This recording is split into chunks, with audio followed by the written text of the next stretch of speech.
Merhaba arkadaşlar. Bugün yeni bir video ile sizlerle beraberim. Yaklaşık 2 aydır video atmıyordum. Sebebi işten çıktım, yeni bir işe girdim derken uzun bir ara vermek zorunda kaldım. Bugün yeni bir seriyle sizlerle beraberim arkadaşlar. Bugün ekonomi ile ilgili bir video çekiyorum. Yani oyuna ilk başladığımızda ne yapmalıyız, ekonomimizi nasıl toplarız, ekonomimizi nasıl batmadan ilerleriz. Onunla ilgili küçük küçük tüyolar ve kendi yaptıklarımı söyleyeceğim arkadaşlar.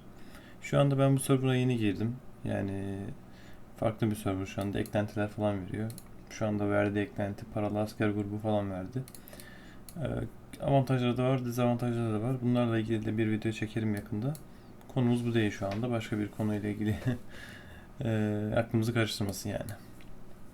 Şimdi arkadaşlar burada yaklaşık İran'ı aldım ben. Her ülkenin kendi ekonomisi farklı. Türkiye'nin, Amerika'nın ekonomileri çok farklı oluyor. Şehirleri daha büyük oluyor. Yani görünüş olarak değil ama oyun içerisinde büyük olarak gözüküyor. Daha çok üretim ve maliyet şeyleri oluyor. Ben şu an İran'dan örnek göstereceğim. Kendiniz oynadığınız ülkelerde zaten deneyerek öğrenirsiniz.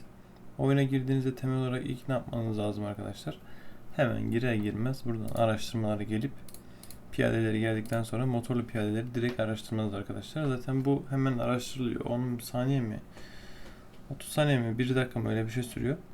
Bunu hemen araştırıyorsunuz arkadaşlar. Buradan hemen benim yaptıklarımdan bahsedeceğim ilk önce.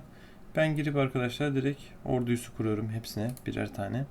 Ordu üssünü kurduktan sonra iki şehrime kurmuyorum arkadaşlar. Bu ülke oynadığınız ülkeye göre değişiyor tabii yine. Ben başkente ve kıyısı olan şehirlerin birine kurmuyorum arkadaşlar. Yani bu ikisine kurmadım. Çünkü başkent size bir havalimanı veriyor. Bu havalimanında boşuna bir daha basmanıza gerek yok. Bir daha basıp yeni bir havalimanı inşa edip onun süresiyle oyalanmanıza da gerek yok. Başkentinizde bir tane havalimanı var. Bunu değerlendirin. Hemen bunu 2 seviyeye basın arkadaşlar.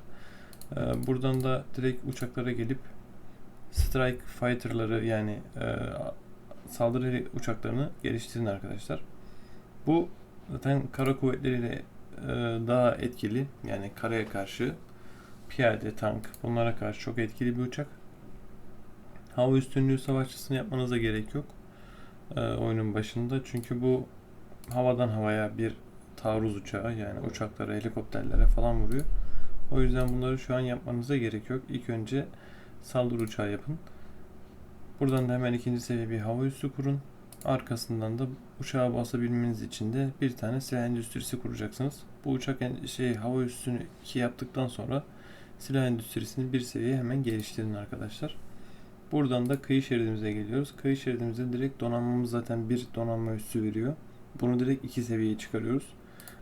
Buradan da denize gelip korvet ilk önce açık olacaktır. Bazı serverlarda devriye botu açık oluyor. Devriye botu yapmanıza gerek yok. Çok etkisi yok. Korveti bekleyin. Zaten siz bu 2 seviye yapıp arkasından silah endüstrisini yapana kadar bu araştırmanız tamamlanmış olur, açılmış olur ve yapmış olursunuz. Geç oluyor falan muhabbetine girmeyin yani, merak etmeyin. Çok geç olmuyor. Yetiştiriyorsunuz ikisini bir arada. Onun dışında bütün kararlara dediğim gibi piyade ordusu kuruyoruz. Buraya direkt piyademizi basıyoruz. Tanklar oyunun bir hafta sonra 2-3 gün sonrası için yapılmanızı tavsiye ediyorum. İlk önce piyadelerle saldırın. Çünkü piyadeler daha etkili arkadaşlar. Daha hızlı ve daha kıvrak gidiyor. Zaten oyunun size verdiği 2 tane zırhlı araç var. Bunları çok rahat bir şekilde değerlendirip kullanabilirsiniz. Bu şekilde ekonominizi şu anda batırmadan ilk önce askeri birliklerinizi kurabilirsiniz. Şu anda bunları yapmama rağmen ekonomi yukarıda görüyorsunuz. Şu an ekonomim hiçbir şekilde kötü durumda değil. Ve bayağı bir üstüne de şu anda burada asker basmış durumdayım. Burada, burada, bir de burada, bir de burada. Yani neredeyse 4-5 şehrime şu anda asker basımı yaptım üstüne üstlük. Yani araştırmalarımı yaptım. Hava üssümü kuruyorum, deniz üssümü kuruyorum. Ordu üslerimi kurdum. Piyadelerimi bastım. 4-5 şehrimde yeni piyadeler çıkıyor. Yani bu şekilde ekonomimizi batırmadan ilk önceki ataklarınızı yapabilirsiniz. İkinci sürede arkadaşlar, yani bundan sonra ne yapmalıyız? Ekonominiz şu anda başta kötüye gitmez arkadaşlar. Çok zorlamadığınız sürece. Mesela VIP aldıysanız VIP çok kullanmayın. VIP çok etkili değil. Yani çok etkili dediğim aslında bayağı etkili de. Hor kullanabiliyorsunuz. Şimdi otomatiğe bırakıyorsunuz buradan. Şimdi ben ikinciye basamıyorum. Güvenlik konseyi üyeliği istiyor. Bunu direkt yapıp buraya sıraya koyduğum zaman 4 tane sıra koyabiliyorsunuz. Siz gidiyorsunuz. Buraya 4 tane sıra koyuyorsunuz. Buraya 4 tane sıra. Buraya işte 2 tane. Derken bunlar bir anda basılmaya başladı. Ekonomimiz mefta. Herhangi bir saldırı olduğunda ekstra bir piyade basmak istiyorsunuz ama burada görevlendirme ofisi basmışsınız. Endüstri sanayisi basmışsınız. Bu yüzden ekonomimiz bir anda çöküyor ve buradan gelecek ataklara karşı sonradan fark edip asker üretemiyorsunuz. Ekonomimiz kötü oluyor. Bu yüzden görevlendirme ofisini alırsanız eğer, güvenlik konseyini, bunlara dikkat edin. Yani direkt ben aldım 4'ünü birden basarım, oyuna girmem uzun bir süre, hepsi çıkar falan muhabbetine girmeyin arkadaşlar. Yapıyorsanız da dikkatli yapın. Yine 1-2 tane basın ve ekonominizi düzgün bir şekilde ilerletin. Bu yüzden ben güvenlik konseyi almıyorum. Çünkü genelde ben de bu hırsa kapılıyorum ve ekonomi kötüleşiyor.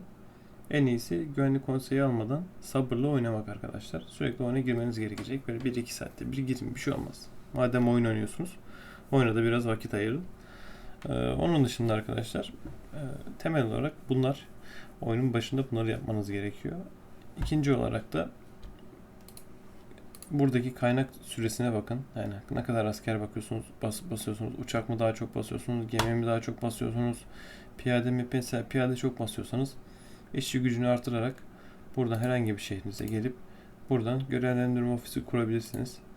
Eğer işçi gücünüzde bir sıkıntı yoksa, işte benzininiz de varsa yakıt kısmına geliyorsunuz. Yakıtımızı hangi şehrimiz veriyor? Burası.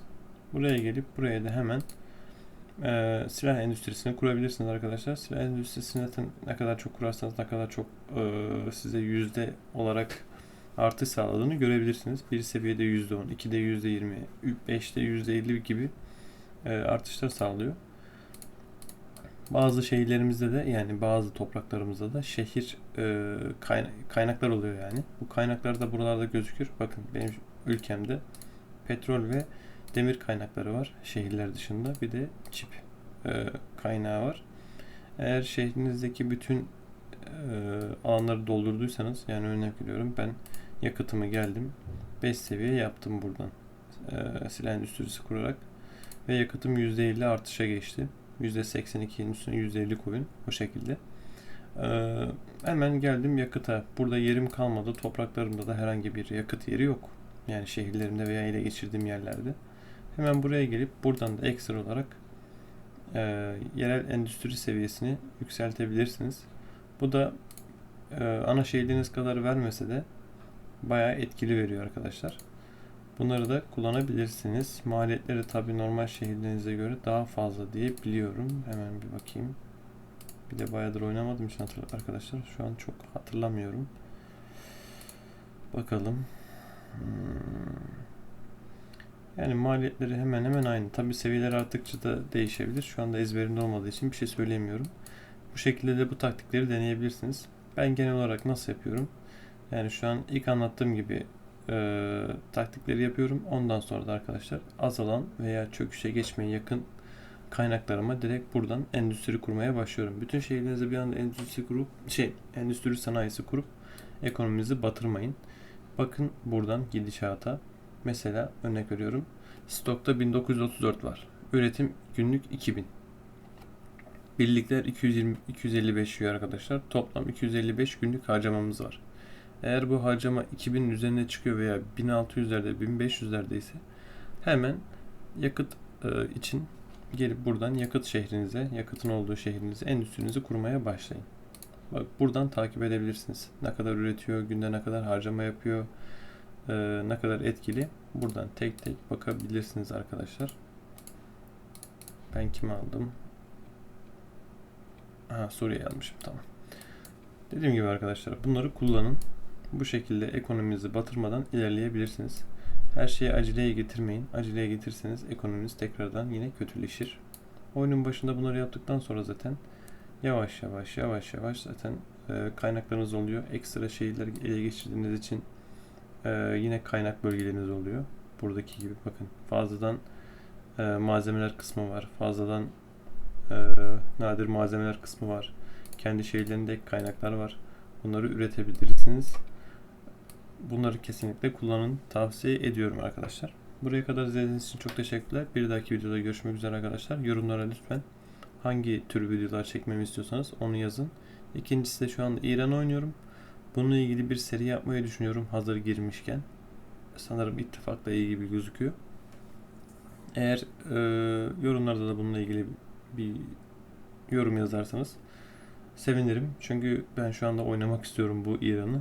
Çok İran videom var, belki YouTube'da görmüşsünüzdür kanalımda. Ama İran'dan vazgeçemiyorum gerçekten. Orta Doğu'nun en güzel ülkesi İran ve Hindistan. Ondan sonra Türkiye biraz zorluyor arkadaşlar. Çünkü Yunanistan'dan direkt saldırı gelebiliyor. Suriye'den, Irak'tan, İran'dan. Çok köşesi var ama İran'ı aldığınız zaman arka tarafınızda ve ön tarafınızda güzel bir ittifak kurduğunuz zaman tek bir yöne doğru odaklanabiliyorsunuz ve arkanızdan herhangi bir saldırı gelme olasılığı çok düşüyor. O yüzden İran'ı çok seviyorum. Dediğim gibi yorumlarda yazın arkadaşlar. Buraya kadar izlediğiniz için çok teşekkürler. Kendinize iyi bakın. Görüşmek üzere. Kanala da abone olmayı lütfen unutmayın.